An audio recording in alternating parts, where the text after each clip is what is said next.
Here's everything you need to know to knit a half fisherman's rib in under 10 minutes.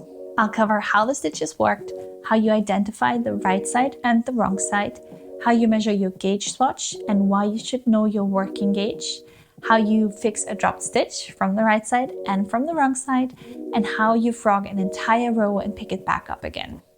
Here are all the timestamps if you want to skip ahead. If not, let's start from the top.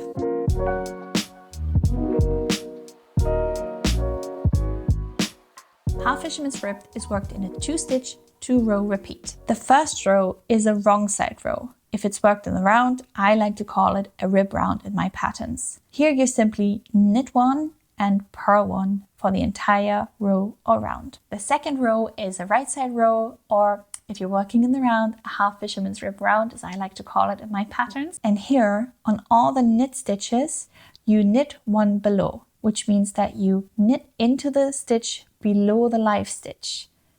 And then you continue to purl all the purls. So again, on a knit stitch, go into the stitch below the live stitch on your left needle, knit into it, and then purl the purls.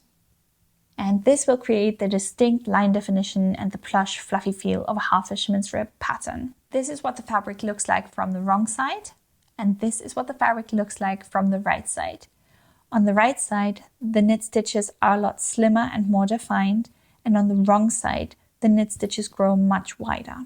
If you're working in the round and you've forgotten which round you're on, your knit stitch should have 1 bar behind it if you're on a half fisherman's rib round, so if you need to knit 1 below.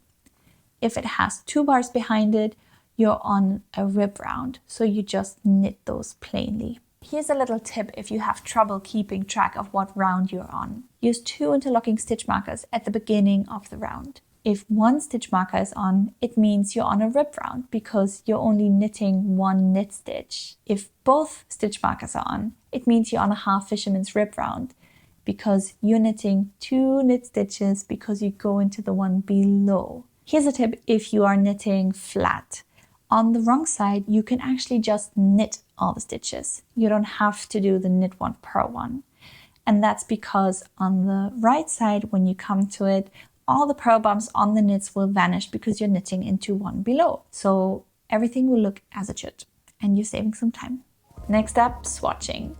Swatching is non-negotiable. You have to work a gauge swatch before you start your knit. Half fisherman's rib tends to grow in width with blocking, and it can be quite tricky to actually know your gauge from a really small test piece because it tends to change as you settle into the rhythm of the knit. That's why it's important to know your working gauge so that you can remeasure as you're working and you know if you're still on track or if you're deviating and need to consider frogging. To do this, work your 10 by 10 centimeter or 4 by 4 inch swatch in the round or flat, however the pattern states. Before you block, lay your piece on a flat, hard surface and take a hard ruler, not a flexible measuring tape. Lay it horizontally in the middle of your swatch and count the stitches in 10 centimeters or 4 inches, even if there is a half stitch. Then note the number down. Now take your ruler and lay it vertically in the middle, and again, count all the rows in those 10 centimeters or 4 inches. Be aware though that every 1 V that you see is actually 2 rows or 2 rounds. Your pattern should state how you should count these, whether you count them as 1 or as 2 to meet the required gauge. Now note that number down again. This is your working gauge. Now go on to block your swatch however you intend to block the finished piece. Use the same wool wash. If you want to spin the finished piece, go spin the swatch. If you want to roll it in a towel, go roll it in a towel and then lay it on a flat, hard surface to dry. I like to pull mine apart ever so slightly to make sure those lines pop and are defined. Once it's dry, repeat the same measuring steps as before. If you hit the gauge as required in the pattern, you can continue on. If you have too many stitches, you need to go up in needle size for your next swatch. If you have too few stitches, you need to go down in needle size on your next swatch. And if you need to swatch again, remember to measure your working gauge again before blocking. As you're working on your garment now, you can take that hard ruler every now and again and measure if you still hit the working gauge, because then you know you're on track. If not, your garment won't be the dimensions the designer has set out for your size because your gauge will be off in the end after blocking. So you can cut your losses and frog or adjust if you can make modifications yourself. Next up, we'll talk about fixing mistakes. First, we'll talk about dropped stitches on the right side. Secure the dropped stitch with a removable stitch marker or put one into the leg of the stitch that you want to change in case you made a mistake somewhere. Undo the stitch and make sure that none of the yarn is twisted. Everything should lay straight across, and then grab your crochet hook. I learned a great mantra from the unapologetic knitter who actually taught me how to fix Half Fisherman's rib with her video. I'll link everything below in the description box. But her mantra for fixing a right side knit stitch is over 2, under 2, pull it through. Go over the first 2 stitches behind your life stitch, then go under the next 2 stitches and pull the top bar under and through into your life stitch. Here it is again. Go over the first 2 stitches behind your life stitch, then under the next 2 stitches, grab the top bar, pull it under 1 bar and into your life stitch. At the top, you will go over 2, but then you just have 1 bar left to pull through. Pull it through your life stitch and put it on your left needle. You only have this 1 bar because you now need to knit this dropped stitch as a knit one below. Make sure to adjust the stitches roughly to meet the tension of the other stitches as you go. Now into rescuing a dropped stitch on the wrong side, which will be a purl on your right side. Here you will start like you start with a rescue from the right side. You go over 2, under 2, grab the bar, pull it through. But then you go over 2 and take 1 and you're done. Again, first up, over 2, under 2, pull it through. And then you go over 2, take the 1 bar, pull it through, done.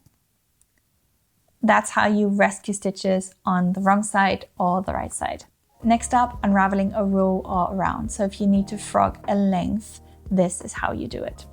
When you're undoing entire lengths, you can either land on a right side or a wrong side row, or a rib round or Half Fisherman's rib round. If you land on a wrong side row or a rib round, your stitches will look like this from the top. If you land on a right side row or Half Fisherman's rib round, your stitches will look like this from the top. Notice the extra long stitch between the knits and the purls. This indicates a Half Fisherman's rib round or a right side row. To put the stitches back on the needles correctly on a wrong side row or rib round, go into the stitches one by one from the back.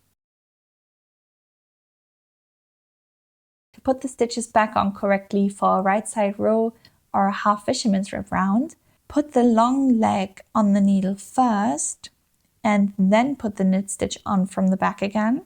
So it will look like you have a yarn over and a knit stitch next to each other. Then put the purl stitch on from the back again. If you don't manage to put the purls on from the back, you can grab them from the front. This just means that you'll put them on twisted, but you can untwist them later. When you knit the next row or round, the knits and yarn overs must be knitted together. So you don't go into the stitch below here because that yarn over and your knit will make up this knit one below. If your purls look like this, they are twisted. To untwist them, you can either purl through the back loop or simply turn them around first, put them back on the needle and then purl them. So there you have it. That's all you need to know to knit Half Fisherman's rib. It's now on you to give it a go and try it out. Save this video for later so that you can always refer back to it when you need it. If you're knitting one of my own patterns, there is a support email for more tailored help if you need it. And if you want to knit this wonderful vest, it's the Wild Winds vest, which is available on my website and on Ravelry. I hope this video helped you and I hope to see you again soon in a maybe more chatty one. Bye!